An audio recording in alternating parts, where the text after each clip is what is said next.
ఇలా ఒక్కటి నేను అడుగుతా ఉన్నా, ఇలా బీజేపీ వాళ్ళకి రేవంత్ రెడ్డి గారికి ఇలా టైఅప్ లేకపోతే నేను మరొకసారి సవాల్ విసురుతా ఉన్నా, ఇలా గ్రూప్ 1 ఎగ్జామ్ మీద బాజాబ్తు ఇలా గ్రూప్ 1 పోస్టులో అమ్ముకున్నారు మీరు అని బాజాబ్తు మేము చెప్పినాం.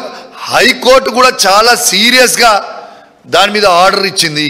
మరి మీకు దమ్ముంటే, మాకు ఇష్టం లేదు కానీ భాషకు చెప్తున్నాం, దమ్ముంటే మీరు ఈ గ్రూప్ 1 దాని మీద సిబిఐ ఎంక్వైరీ అయ్యండి.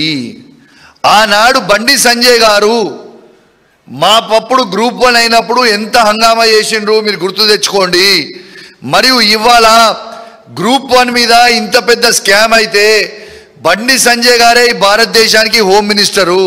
మరి బండి సంజయ్ గారు, మీరు రేవంత్ రెడ్డి గారు, బీజేపీ వాళ్ళు, కాంగ్రెస్ వాళ్ళు టైఅప్ లేకపోతే గ్రూప్ 1 మీద సిబిఐ ఎంక్వైరీ అయ్యండి.